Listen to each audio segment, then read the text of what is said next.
among taxi drivers right now, they are discussing so much about should they go for the electric vehicles for Uber, or should they just stick to the normal vehicles they have been using. So I'm going to take an example of one of the most popular electric vehicle that is being acquired by taxi drivers today, and just do a quick comparison in terms of what are the costs associated to the initial cost of buying.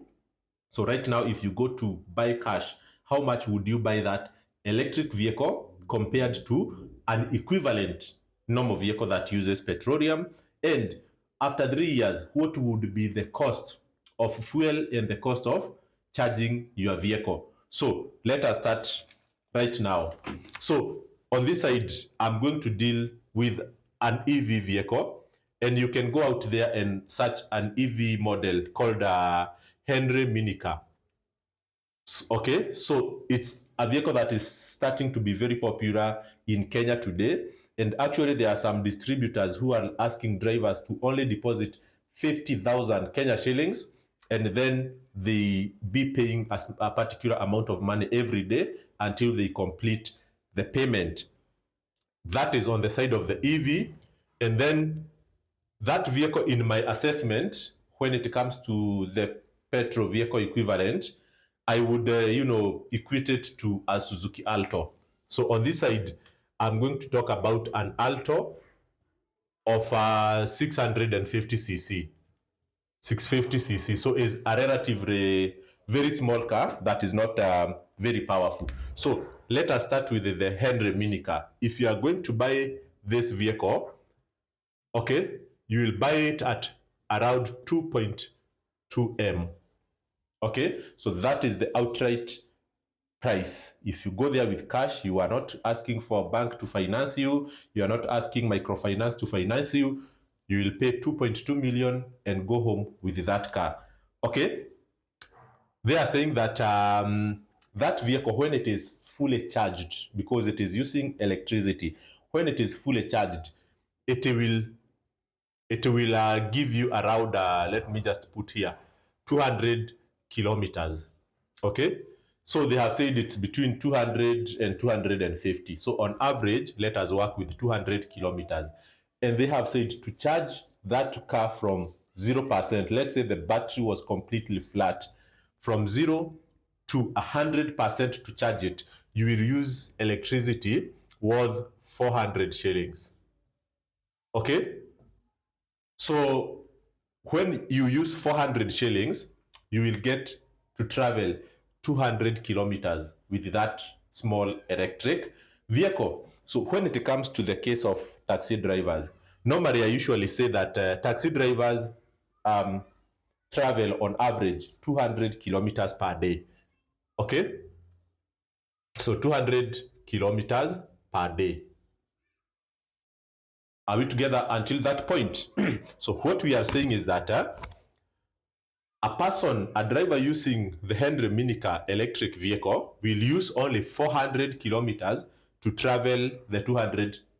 He will use 400 shillings to travel the 200 kilometers. So let us do a quick math here.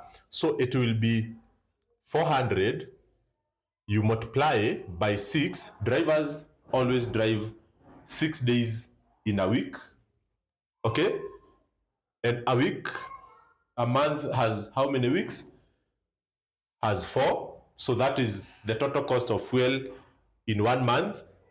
And then in 1 year, you do times 12. I think it's very simple. So 400 days per day, they drive 4 days in a week, and then there are 4 weeks in a month, and then you have 12 months in 1 year. So at the end of the whole 1 year, that driver using this electric vehicle will have spent around 115k 115k on, I would say, on charging. Okay, because here we don't talk about fuel.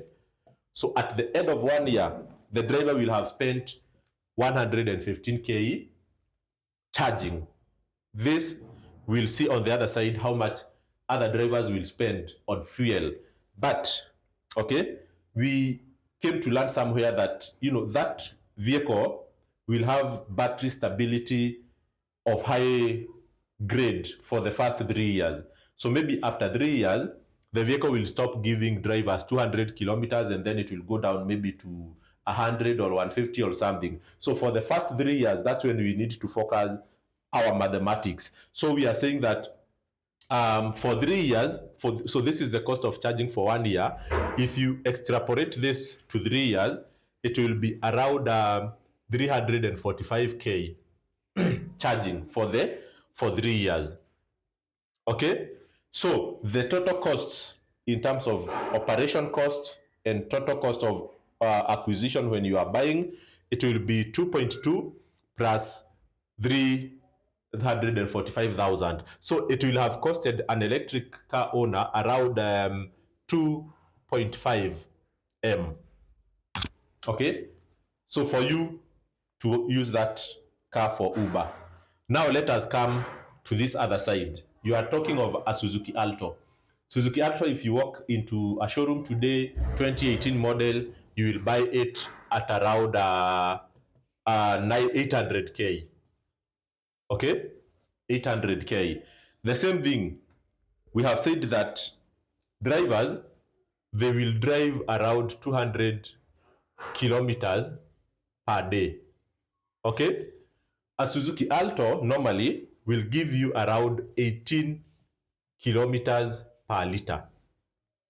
Okay, so meaning that a driver would require around 11 liters per day, okay, times around 180, which is the price of 1 liter of petrol. So at the end of the day, you'll find that that driver would require around 2,000 shillings in fuel.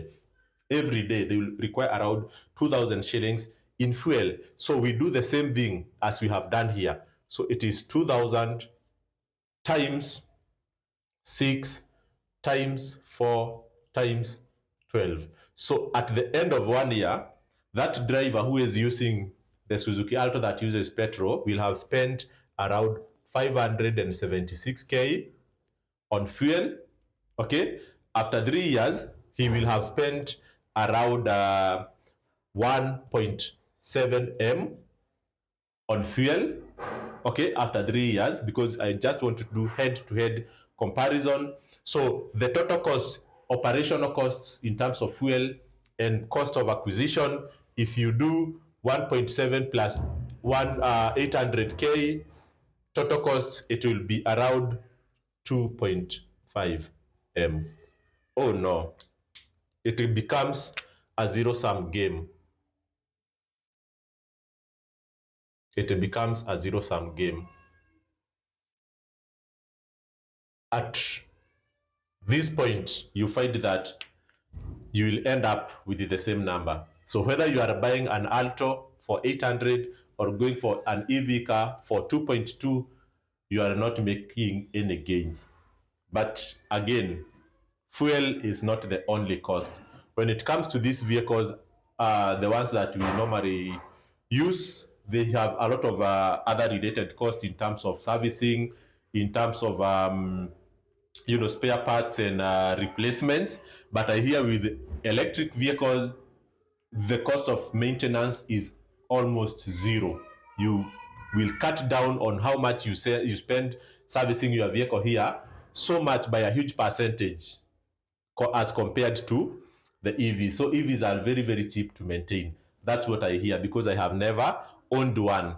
But also on the downside of the EV, what we can say is that you see these 200 kilometers, you will not drive your vehicle until it is completely flat in terms of battery. It's not like you are, it's just the way we use our phones. We don't charge when the battery is completely off. You get my point? Maybe when it is like 20% balance in terms of battery, you need to start now worrying, how will I charge my car next? So you'll find that out of the 200 kilometers, you will not need drive the whole of it. Maybe you'll drive at until 150 kilometers. Then something called rage anxiety will catch up with you. You start now wondering, where should I charge my car as soon as possible? Because if you wait until it is flat, you will need to be told. It is an expensive thing. to move your vehicle to where it can be charged. But again, on this other side, guys, we need to also discuss how do we bring this 2.2 million down to around 1.5, because I think it is at that point that electric vehicles will start to make a lot of sense to taxi drivers. Right now, it seems that at 2.2 million, it is balancing with a petrol vehicle. Imagine if this was to be brought down to around 1.5 or 1M, then it would be a game changer. So that is my analysis. I don't know what you think, but cheers, guys, and see you in my next video. Bye for now.